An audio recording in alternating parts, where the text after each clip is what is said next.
Welcome back, folks, to Ritter's Garden and Gift. Today we just want to kind of talk about generalities as far as when to apply, how to apply, when not to apply, and how much you should use when you are applying. So let's talk about different things that are out there. Weather's very important. Keep in mind, rule of thumb is, if it's not 55 to 60 degrees, things aren't actively growing, bugs aren't moving, therefore there's no need to spray during that time unless it's a systemic or weed killers that you're trying to use, okay? So just keep that in mind. Heat-wise, you shouldn't be doing anything over 85 degrees unless it's in dust form, all right? So keep that in mind. Different topic we'll talk about with some of the other chemicals later down the road. So if it's 85 degrees out, and that's heat of the day, so if you can spray in the cool of the morning or the cool of the evening, that gives the product time to dry or absorb into the plant if it's a systemic, or into the ground and not cause any damages, all right? So keep that in mind, all right? Now, as far as moisture, if you're using a lot of natural products and even some synthetics, if it rains literally within 1 to 2 hours after you spray it, you're probably gonna need to reapply it, okay? So keep that in mind. You'll kind of know. When you're using a natural insecticide or a disease control, and you say you spray the product and the insects die, you know when it's time to reapply it?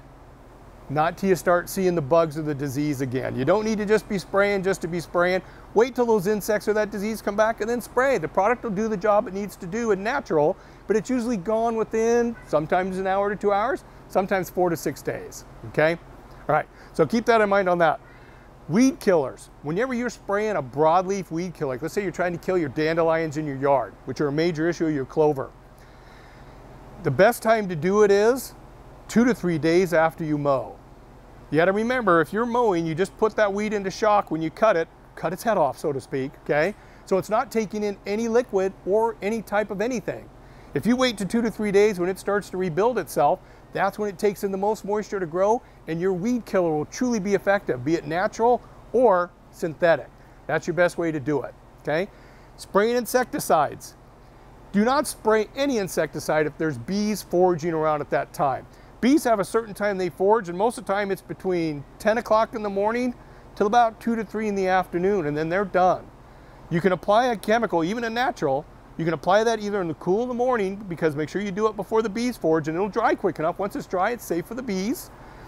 Or spray it later in the day, 5, 6, 7 o'clock at night. That way there are no bees out there foraging. It'll be completely dry by the time they get up in the morning and start their normal process about 10 or 11. Temperature sensitive is usually what starts a honeybee or any type of bee that's going to pollinate for you, will be in that mid-time in the afternoon. It takes a little bit of heat to get them going in the morning, okay?